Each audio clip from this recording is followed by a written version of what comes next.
اعوذ باللہ من الشیطان الرجیم بسم اللہ الرحمن الرحیم الذین یذکرون اللہ قیاما وقعودا وعلی جنوبہم صدق اللہ العظیم اللہم صلی علی سیدنا و مولانا محمد وبارک وسلم وصلو علیہ۔ اللہ رب العالمین نے قرآن مجید میں ذکر کرنے والوں کی کیفیات کو بیان فرمایا، اور قرآن مجید میں ذاکرین کے فضائل اللہ رب العالمین نے بیان فرمائے کہ اللہ کا ذکر کرنے والے کون ہوتے ہیں۔ فرمایا قیام و قعود، کہ جن کا صبح و شام اٹھنا بیٹھنا، اوڑھنا بچھونا، چلنا پھرنا ہر وقت ذکر الہی میں مصروف، ذکر الہی میں وہ محو ہوتے ہیں، ذکر الہی میں وہ برکات یوں حاصل کرتے ہیں کہ 24 گھنٹے وہ اللہ کے ذکر میں ہی ہوتے ہیں، ہر وقت وہ مولا کے ذکر میں مصروف ہوتے ہیں، اٹھتے بیٹھتے لیٹتے بھی اللہ کا ذکر کرتے ہیں۔ فرمایا سارا دن وہ زبان سے ذکر کرتے ہیں، جب وہ کھڑے ہوتے ہیں تب بھی ذکر کر رہے ہیں، بیٹھے ہیں تب بھی ذکر کر رہے ہیں، دکان میں ہیں تب بھی، کاروبار میں ہیں تب بھی، الغرض دنیا کی ہر گوشے میں، دنیا کے ہر لمحے میں، زندگی کے ہر سانس میں وہ میری ذکر میں مصروف ہوتے ہیں اور میرے ذکر میں ہی کھو جاتے ہیں، اور میری ذکر کا ان پر ایک نشہ چڑھ جاتا ہے۔ اور دیکھا ہے جو اللہ کا ذکر کرنے والے ہوتے ہیں نا، ان پر ایک نشہ چڑھا ہوتا ہے، اور یہ لذت اور یہ چاشنی اور یہ شیرینی وہی لوگ جانتے ہیں جو یہ ذاکر ہیں، جو اس کام میں مصروف ہیں، جو اس کام میں بیزی ہوتے ہیں، وہی اس کو بہتر سمجھ سکتے ہیں۔ جیسے میں آپ کو چھوٹی سی مثال دے دوں، یہ صبح صبح نہانا بعض احباب پر یہ بڑا گراں گزرتا ہے،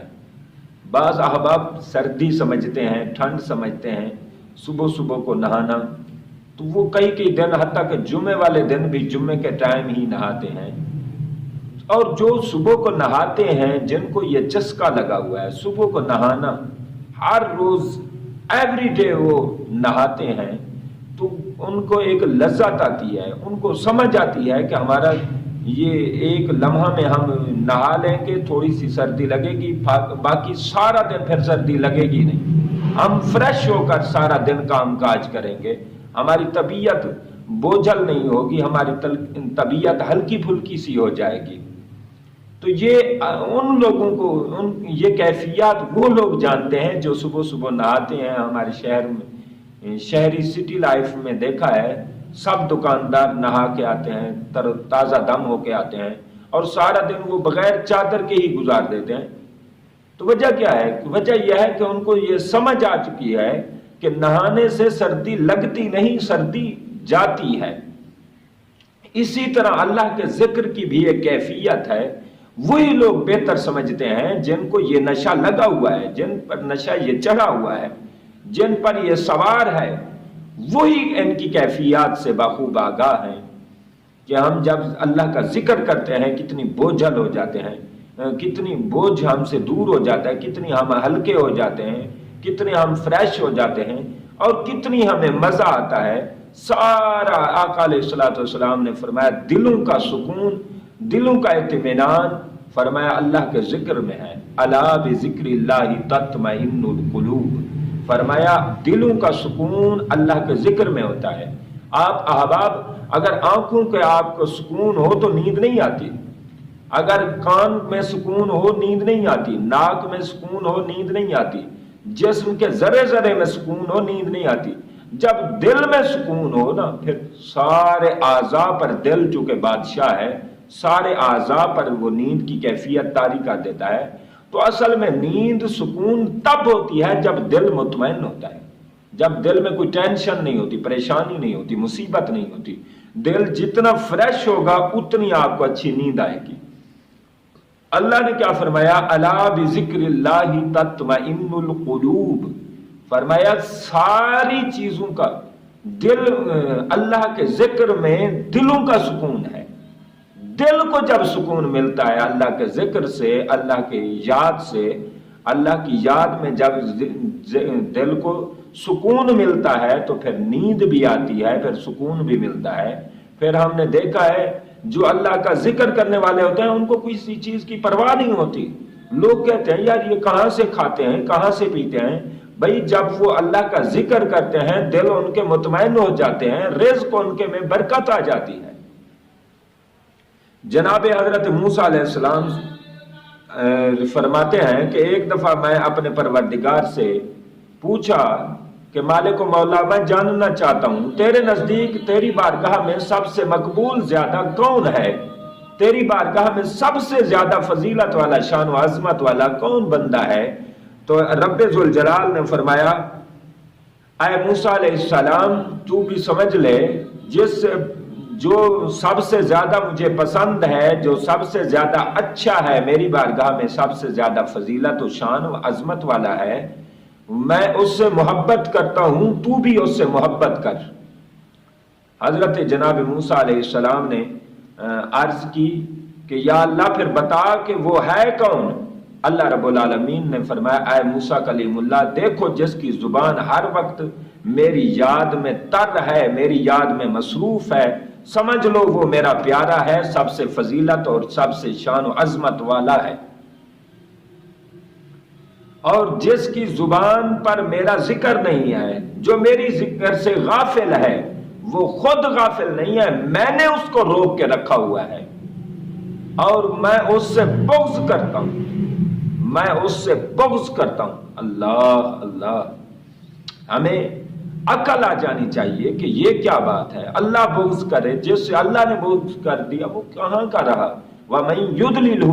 فَلَا هَادِيَ لَهُ، جس سے اللہ نے بغض رکھا، جس سے اللہ نے دھتکار دیا، وہ کہاں جائے گا؟ اللہ کا ذکر سے غافل احباب سمجھیں کہ رب فرماتا ہے تم نہیں رکے میرے ذکر سے، میں نے روکا ہوا ہے۔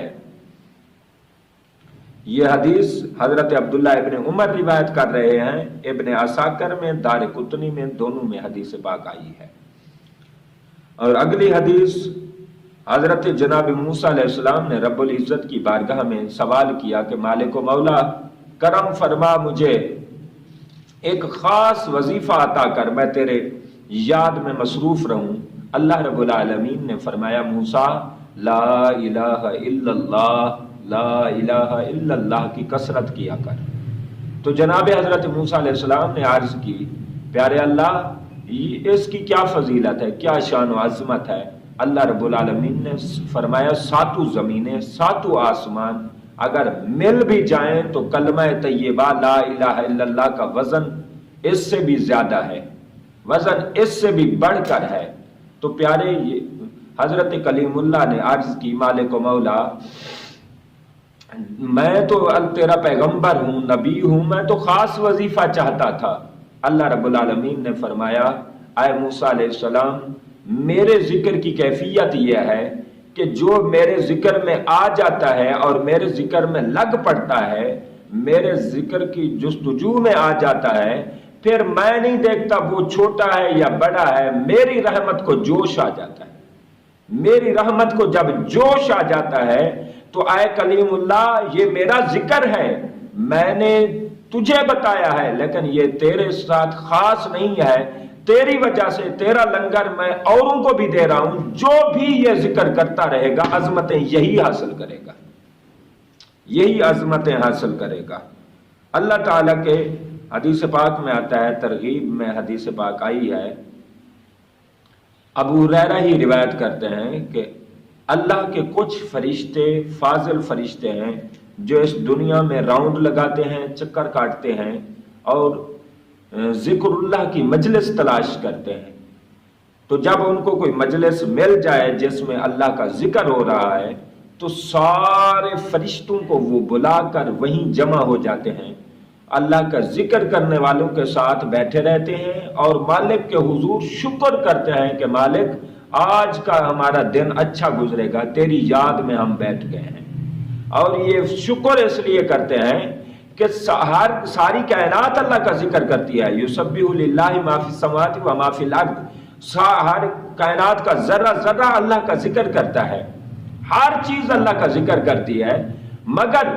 آقا علیہ الصلوۃ والسلام نے فرمایا جیسے انسان ساری مخلوق میں اشرف المخلوقات ہے، افضل ہے، ساری کائنات سے افضل ہے، اسی طرح اس کا ذکر بھی افضل ہوتا ہے۔